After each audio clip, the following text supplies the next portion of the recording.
Everything's fucked in the world. Everything is fucked in the world.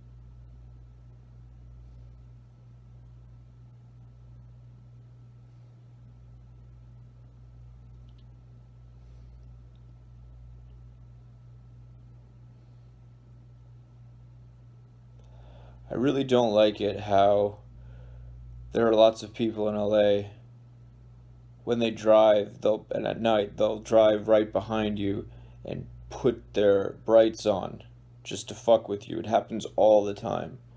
What can you do in that situation?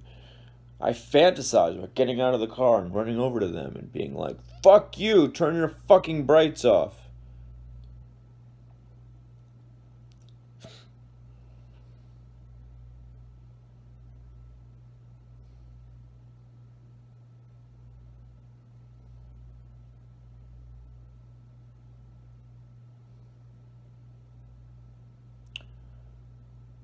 Over the past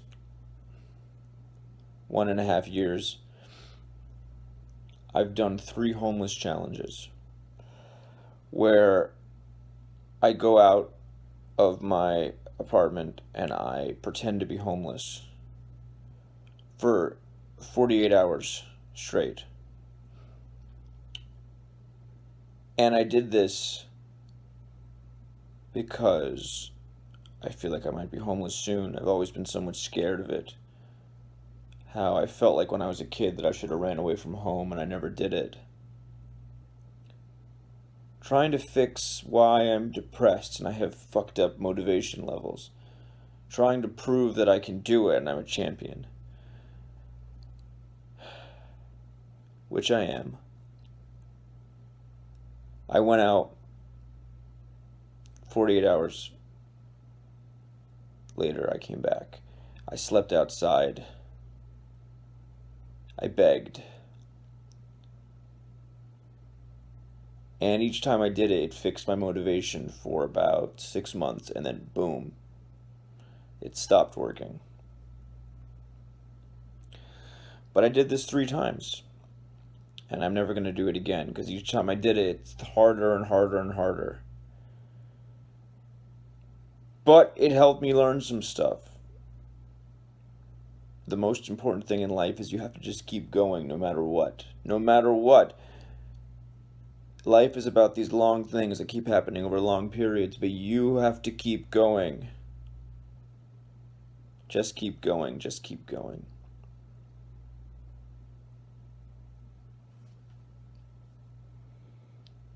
I also live in Los Angeles, so it's somewhat a risk pretending to be homeless. But I did it 3 times, each time for 48 hours.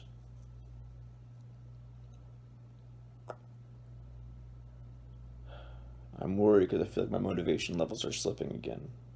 And I'm never going to do this again. It's torture basically. I've had the experience of sleeping outside and sleeping outside when it's freezing.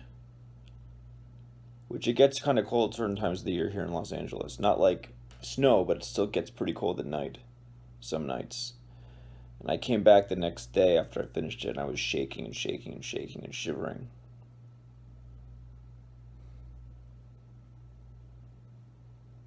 I just can't motivate myself to do anything, it seems like, because of depression or maybe ADHD or motivation has been a giant thing for me my whole life.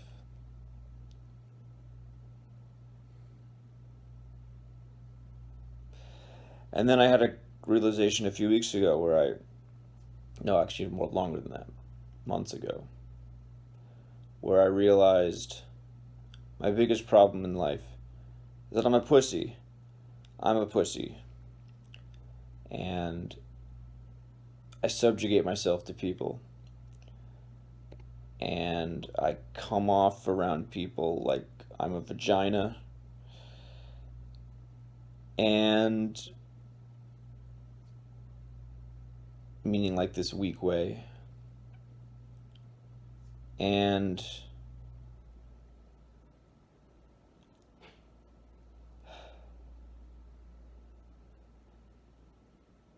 yeah, but I'm trying to fight it. I try to fight it every single day. I try to fight it. But yeah, it was actually pretty helpful to realize this.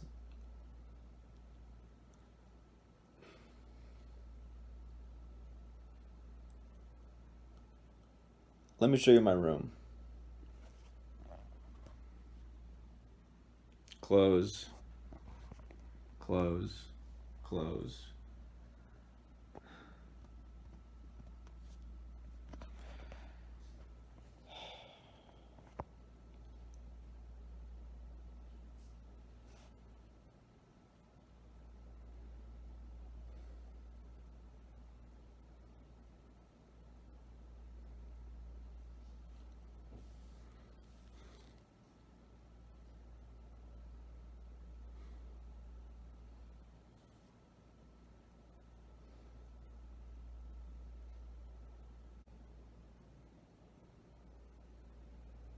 My parents,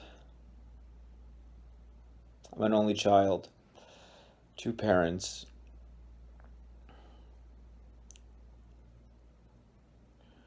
For a long time, I suspected that they did things to me when I was a kid, but I don't really remember anything like that. So that's where this should have ended right there, because I I don't know. Like, I don't have any memory of them doing anything crazy to me when I was a kid. It was just all suspicion. And I feel really terrible because for a long time I cut them out of my life based on this just kind of mildly paranoid fueled suspicion.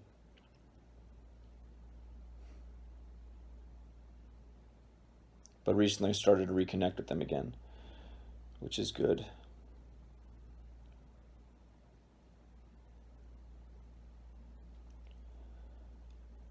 I also started to read the Bible recently, the Old and New Testament. And I mean, look at my nose. Like, I was, I'm Jewish. That's kind of racist or whatever, but can't a Jewish person make a joke about big noses for Jewish? I don't know. But I wasn't even raised religiously. I was raised so secular. I wasn't even bar mitzvahed, which all of my friends are bar mitzvahed, even the ones that aren't religious. But recently I've been reading the Bible and I've been reading the New Testament, the Christian parts of it. And before COVID started, I started going to this church, this United Methodist church near me. But then COVID happened, and they have sermons online, but it's not the same. But anyway, I'm becoming a Christian, which is, if you had told my old self that, he would have laughed at you.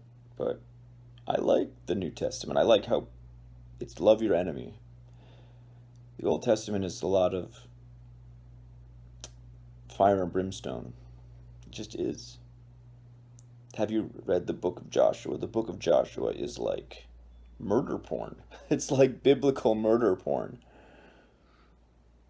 I think there's a reason why that wasn't included in the 5 books of the Torah. It's just, these guys are barbarians, we're going to go and chop their heads off. It's crazily fucking violent and murderous. And it's nuts. Then you get to Matthew, and it's like, it's a lot of peace and love. So that's good. It's good to have peace and love as part of a religion. The book of Joshua is just fucked. So many books in the Old Testament are just like about murdering people. Like, it's just not the first 5 of the Torah, really. Well, they murdered the pharaohs, but not the pharaohs, the Egyptians and the pharaoh. But the Book of Joshua, it's like fucking crazy. It's just like I don't know. It's fucking crazy.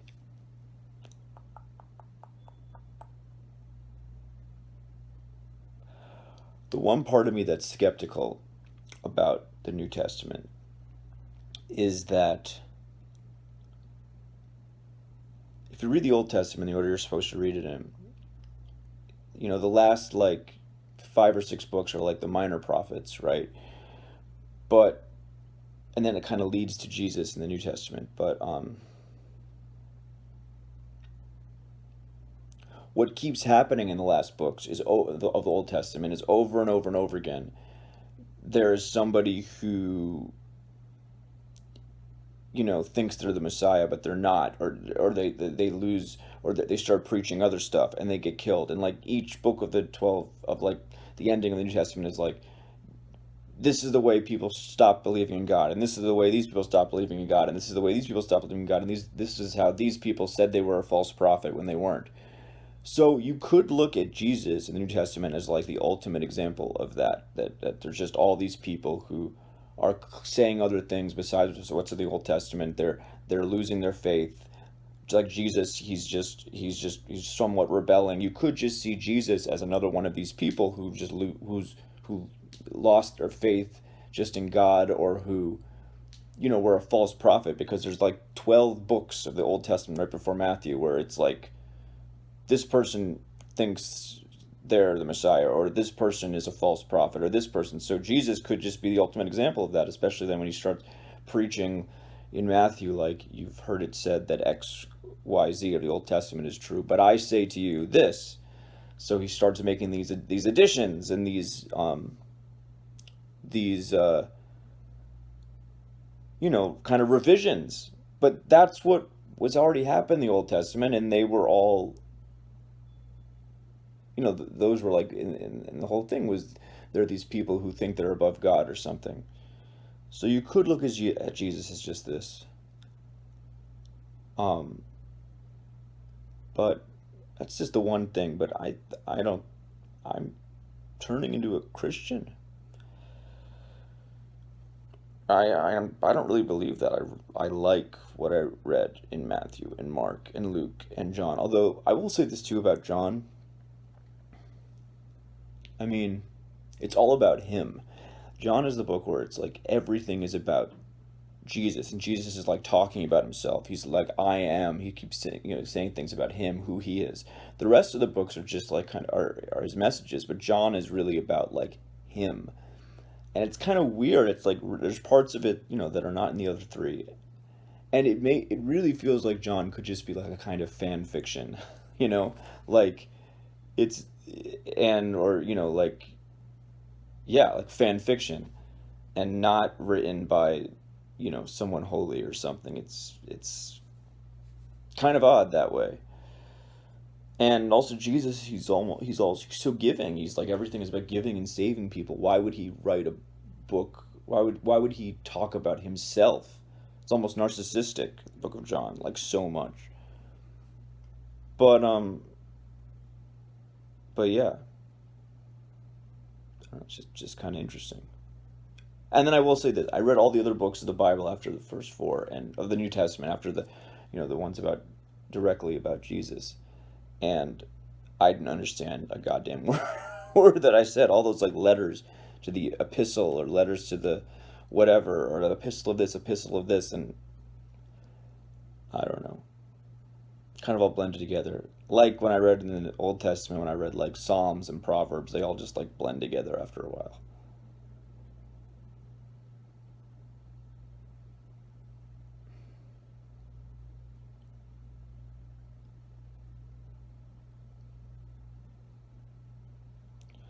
When I was a kid, my dad would send me to my room about everything.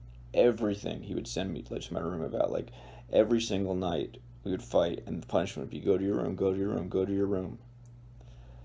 And then he would then go out for a walk also, so we could never I could never resolve these kind of feelings I had. He would just kind of go for a walk, leave me with my mother, and then I would feel like all of these feelings that I'd have to repress that I couldn't resolve.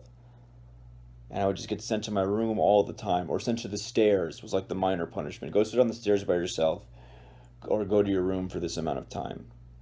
Always, every single night for like 4 or 5 years, just go to your room, go to your room, go to your room, go to your room.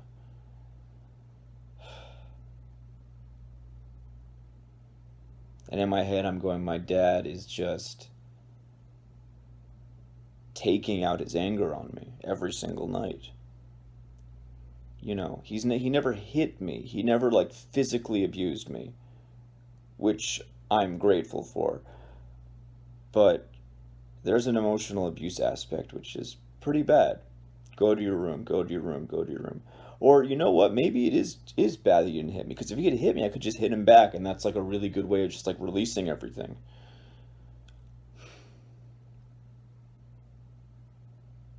No, but probably not. Violence is pretty bad. I had a one of my other videos is about being how I was assaulted recently, and violence is no joke.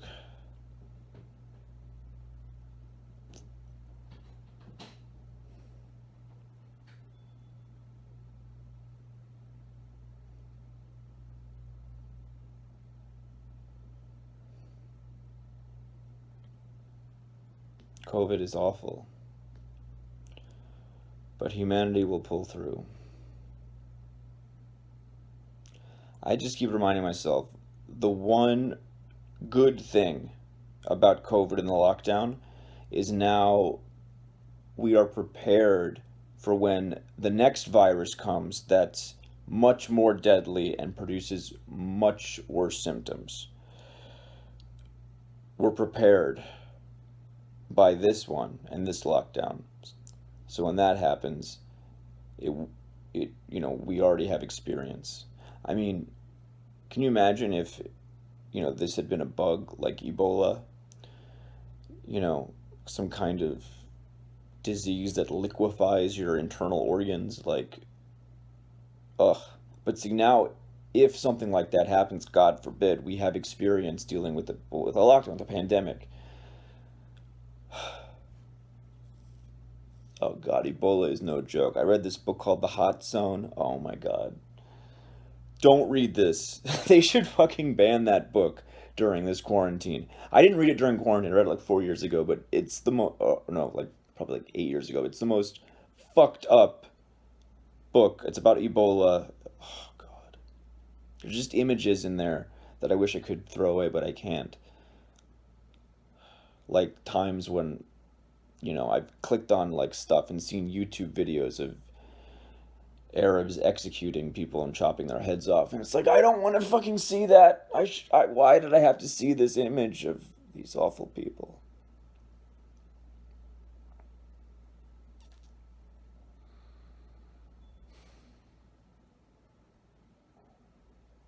See this rubber band on my wrist that makes my whole hand look like a newspaper? You know why I have this?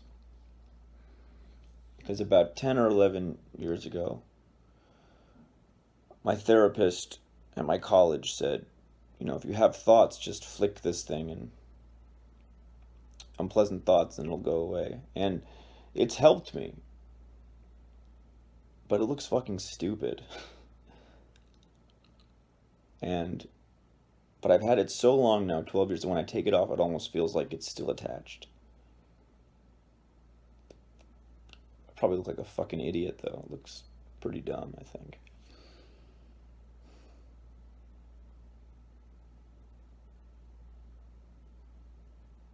Part of me feels like I need this. I need this. And maybe it is helpful. Maybe it is helpful.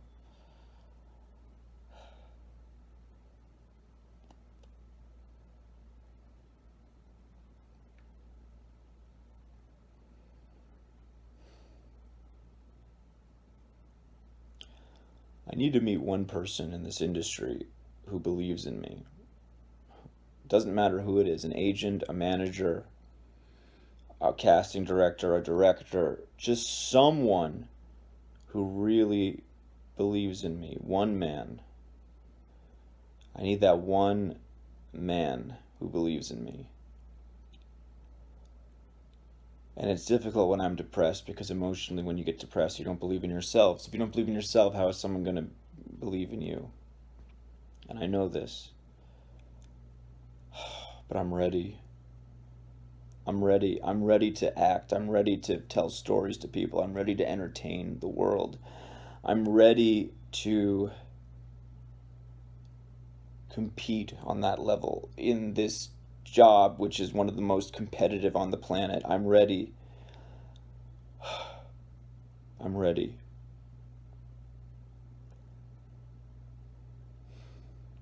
It's just so hard to convince people, but it's just true. I am ready.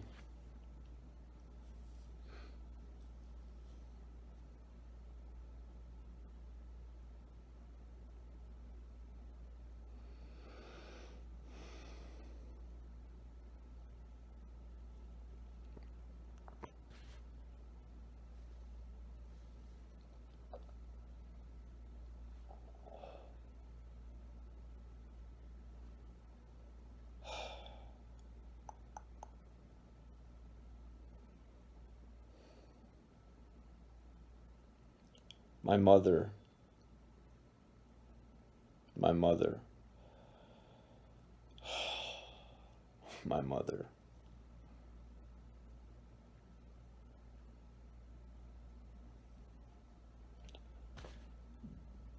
Manipulation. That's all I'm going to say. That's all I have to say about that.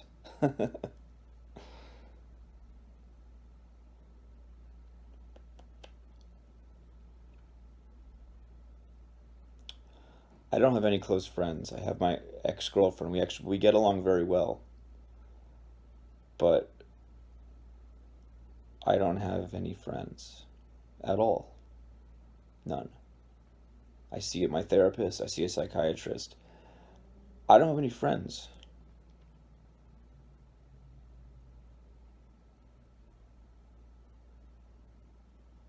None.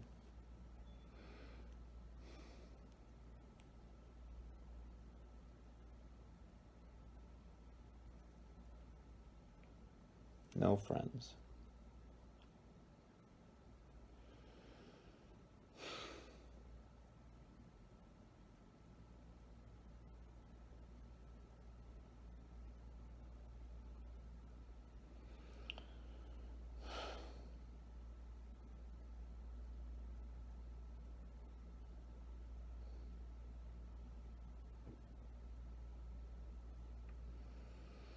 I haven't had sex in 3 years. No, like 2 years. Some incredibly long time.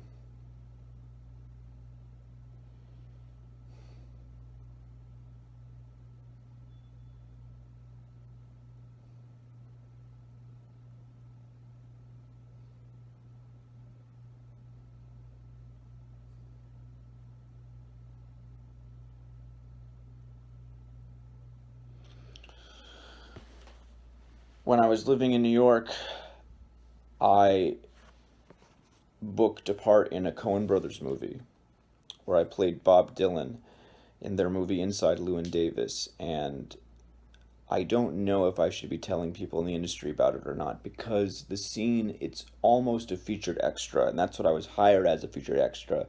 But I was bumped up on set to a day player because they wanted to actually give this character a title in the movie. But the scene that I'm in, it's like 30 seconds at the very end of the movie, and you see me singing a song, but it's not even me singing. I'm just moving my lips, and they dubbed in Bob Dylan's voice. So it's basically an extra. However, because they bumped up to a day player, that's how I got my SAG card, my union card, and which was then behind one of the reasons why I moved to LA. Like, okay, good, now I'm in the union, and so many emotions and feelings about this. The best part, the coolest part, is my callback was in front of the Coen brothers directly, in a small room with the Coen brothers, who directed The Big Lebowski and Fargo and No Country for Old Men and Barton Fink and Raising Arizona and Blood Simple, and I'm in this tiny room with both of them, And I think to myself, okay, I'm going to go in there as character the whole time. And I go in character, and he says, "Hi, I'm Joel Coen." And I go, "Hey, man, I'm Bob. How are you doing?" And then I said to Ethan Coen, he said, "I'm Ethan." "Hey, man, I'm Bob. How are you?" Like that. And Joel was concerned that I was too tall for the part because I am taller than Bob Dylan. And he said, "How tall are you?" And I said, "I'm 6'2", man. How tall are you?" And he said, no, I said, "I'm 5'10", man. How tall are you?" And he said, "He's 6'2". And I said, "Well, not all of us can be so lucky, man." And they cracked up, and I was like, holy shit. I'm in an audition with the fucking Coen brothers, and they're cracking up. And then I stayed in character, and I did this song from Bob Dylan's first album, which I think was called Peggio, Pretty Peggio. Peggio. And I think I emotionally connected to the song because the first girl that I ever kissed when I was like 12 years old had a peg leg. So I sang this song Peggio, and I somehow the emotions behind that helped, and it was really good. And I had the guitar and the harmonica and the whole thing. And then I left, and then as when I left, I got a like 15 minutes later, as I was leaving, when I'm outside, I get a call from the casting director who says, "We can't tell you anything yet for certain, but Joel Coen told me to tell you not to cut your hair." And I was not balding at that time. I had a giant head of hair, and that comment means I got it, and I was like, holy shit, I just booked a fucking role in a Coen Brothers movie from an audition, callback in front of the Coen Brothers. And then I did the scene, and it was with Oscar Isaac, who's in the Star Wars movies, and he was really cool. And he was like, "Everyone, look, it's Bob Dylan," as I came on set, and everyone applauded. Oh, I feel so desperate talking about this because it wasn't even a fucking like talking role, and it was 2013, and I feel fucking desperate. And I am. I am desperate. I have no money at all right now. I have $30 in my checking account, and that's it. 30, maybe even less than that. $30. Before, I was a couple days ago, I was 200 in the red, and my ex girlfriend bailed me out and let me borrow $200, which is really hard for her to do because she doesn't have any money either, and it's just ridiculous. I have $30 in my bank account.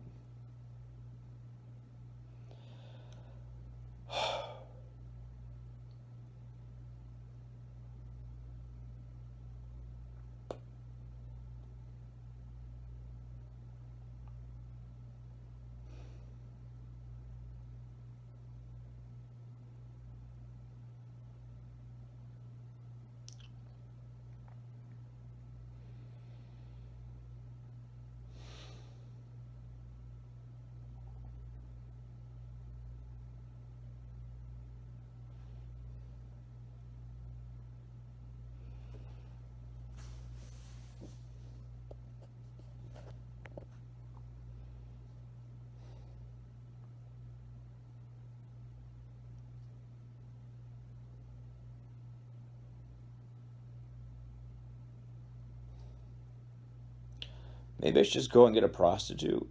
I haven't had sex in so long. Maybe just anything. It's an option. I live in Los Angeles. There's probably lots of prostitutes around. I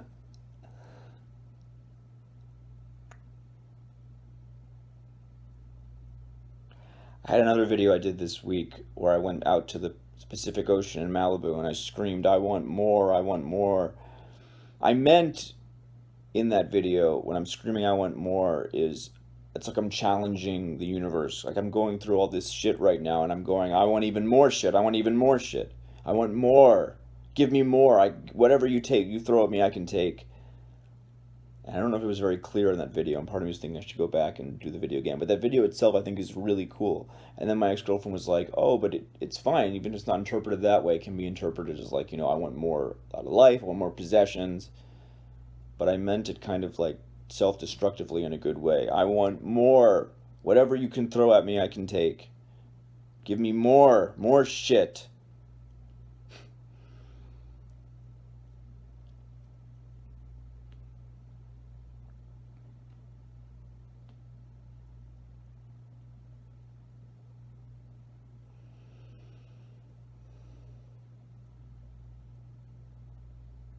I feel like I just disconnected. Like there's somehow I was being truthful and genuine, and somehow I feel like now I can't be truthful and genuine anymore, which would make a really terrible YouTube video. Maybe I should stop then.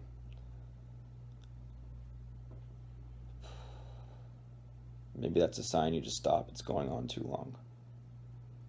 The last thing I want to do would be making a video like this where I'm not genuine, or I'm trying to impress somebody, or